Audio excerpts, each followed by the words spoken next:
Este libro, que fue utilizado para construir y mantener las estructuras que conocemos, la Biblia, es un libro que es predicado en él para ser buenos, en el 90% de los casos, pero son muy buenos, por papas, cardenales, obispos, teólogos, sacerdotes, catequistas, que no conocen la lengua en la cual fue escrito, y por lo tanto lo predican sobre la base de traducciones.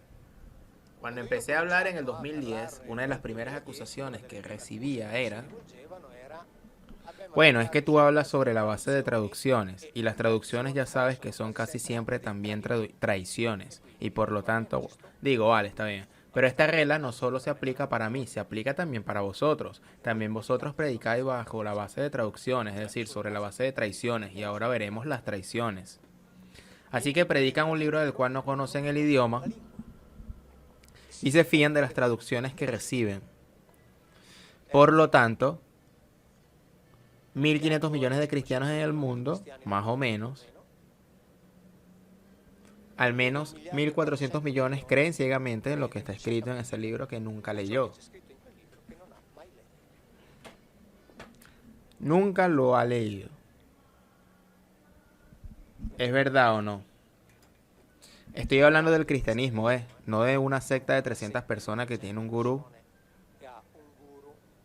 que predica basándose en un libro del cual no sabe nada, que tiene 15, 20 ministros que le ayudan a difundir su doctrina, ministros que no conocen la lengua en la que se escribió ese libro, y 250 personas que creen ciegamente lo que está escrito en ese libro que nunca leyeron el original. Hablo del cristianismo. Esta es la realidad de los hechos. Por eso os digo que leed la Biblia, es suficiente para que la leáis, que tenéis en casa para entender. No todo, pero mucho sí se entiende. Y es por esto que generalmente se dice: sí, si queréis leer la Biblia, leedla, pero cuidado, como la Biblia es un libro muy difícil, o las explicamos nosotros, porque sabéis que hay cosas. No, no, no, no, no, eso no es así. No, eso no es así. Tal vez no somos sabios como los sabios, pero tenemos las mismas inteligencias de los sabios. No somos más estúpidos que los sabios, y cuando leemos la Biblia la entendemos. Es cuando nos las explican, cuando nos perjudican.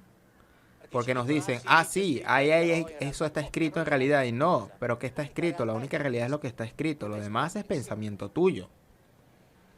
Y si debo creer en ese libro, quiero antes que nada saber lo que está escrito, la parte literal. Y así lo leo y lo entiendo. Así es. Pongo un ejemplo. Por ejemplo, de vez en cuando en alguna conferencia llega alguien con la Biblia y se pone a gritar. Y nos divertimos un poquito. Y me pregunto el por qué estos que vienen a gritar justificadamente, por favor, yo les entiendo, no van también a la iglesia el domingo por la mañana a decir: fuera de todas las estatuas, fuera de todos los cuadros, fuera de todas las representaciones. Porque Dios dijo claramente en la Biblia que no deben estar. Y tal orden nunca fue revocada. Cada iglesia es una blasfemia contra esa orden de Dios. Específico: no haréis imágenes, dice. No arrodillarse delante de imágenes. ¿Por qué llenan las iglesias de imágenes y de estatuas? ¿Por qué llenan los mostradores puestos de santitos para obtener ganancias, estatuillas? ¿Por qué? Exacto, marketing, porque saben lo que pueden hacer. Porque saben que ese Dios nunca les pedirá cuentas, porque ese Dios lo inventaron ellos. Y por lo tanto saben que nunca tendrán que rendirle cuentas. Y entonces llenan las iglesias de imágenes. Porque saben que sin imágenes se hace mucho más difícil retener a los fieles, porque los creyentes necesitan arrodillarse delante de una imagen de la Virgen o delante de una estatua del Padre Pío. Lo necesitan y entonces lo permiten. No solo lo permiten, sino que lo incentivan. ¿Alguien me explica la diferencia que hay entre estas cosas y las estatuillas que los romanos las estatuillas de los lares y penates que los romanos también tenían en el dormitorio. No hay ninguna diferencia. No hay ninguna. Decimos, pero los romanos pensaban que hablaban con sus antepasados. Disculpa, en un funeral. ¿Habéis escuchado alguna vez? Oremos por nuestros difuntos y oremos que nuestros difuntos intercedan por nosotros. ¿Lo habéis oído? ¿Qué diferencia hay? Ninguna. Es lo mismo. Ninguna. Dentro de 2000 años, cuando van a estudiar el cristianismo como religión histórica, definirán al cristianismo como una idolatría. Exactamente como hacemos nosotros con las religiones antiguas que llamamos con desprecio entre comillas paganas. Eran pobres idiotas, nosotros iguales. Todos somos iguales. Dentro de 2000 años encontrarán miles de estatuas de uno clavado en una cruz y cuando harán las investigaciones históricas llegarán a la conclusión, como ya se llega ahora, que pruebas históricas de su existencia no hay ni siquiera ni una. Ni una. Entonces dirán que adoraban un ídolo. A ese ídolo le atribuyeron una madre y en cierto momento en adelante, no inmediatamente, sino después de algunos siglos empezaron a adorarla también a ella. Y después hicieron toda una clase de divinidades intermedias que llenaban o se llamaban como santos. Y se dirigían a estas divinidades intermedias para obtener favores, gracias, bendiciones, etcétera, etcétera, etcétera. Dirán así, exactamente como lo decimos nosotros de ellos, de las llamadas religiones paganas de hace 2000 años, porque no hay ninguna diferencia. Ninguna. Y esto no tiene nada que ver con las traducciones. No tiene nada que ver con lo que está escrito. Es simplemente un hecho factible de esta situación.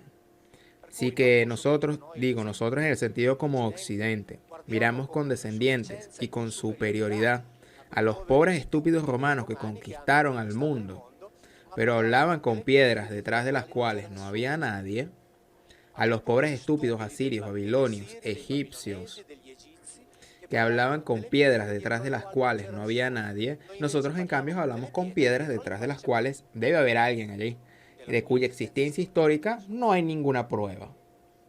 No hay ninguna diferencia. Y cuando lo diga el cristianismo tendrá razón en decirlo. Tendrán razón en decirlo. No hay nada que hacer. Porque es así. Por lo tanto, esto tiene que ver también sobre el planteamiento hacia los textos. ¿Sabéis? Lo ha dicho antes Nicola. Yo, digamos, hagamos que eso fuese verdad lo que está escrito, siendo consciente que podría no ser verdad. Porque cada vez que le reescribían la cambiaban. ¿Quién sabe dónde está la verdad? Nadie lo sabe. Pero este es el libro que tenemos, llamado el libro de los libros. Por lo tanto digo, vayamos a ver al menos lo que está escrito. Porque si además de no saber nada, encima nos lo cuentan, como si dentro hubiera cosas escritas que en realidad nunca están escritas ahí, no están realmente, no lo están. Pero se dan por ciertas cosas que, porque lo dice es la autoridad, y esa autoridad hace 2000 años que es reconocida como tal. Entonces si lo dice ellos, es verdad. No, lo siento, pero eso no es así. Entonces yo digo, vamos por lo menos a mirar lo que está escrito con todos los rémoras del caso y probemos a hacer como si fuera verdad lo que está escrito y vemos cuál es el resultado.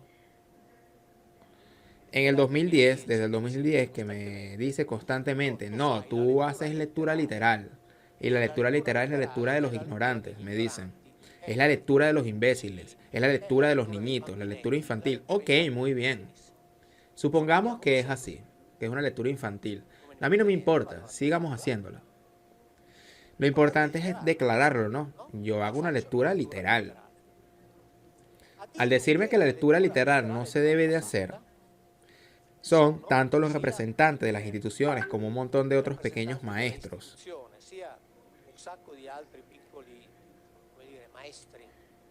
de nuevas teologías, que son todos hijos de las mismas teologías, pero tratan de separarse para obtener su hueco. Y todos me dicen, tú no debes de hacer la lectura literal. Los entiendo, porque si se da el caso que la lectura literal fuese verdad, todos, tanto los grandes como los pequeños, caen inmediatamente. Por lo tanto, entiendo muy bien sus reacciones. Pero lo interesante, ¿sabías qué es? Es que la lectura literal lo hace también ellos. No es que no la hagan. La diferencia es que yo por declaración metodológica procuro hacerla siempre. Ellos la hacen solo en los versículos o en los pasajes que coincidan con sus ideas,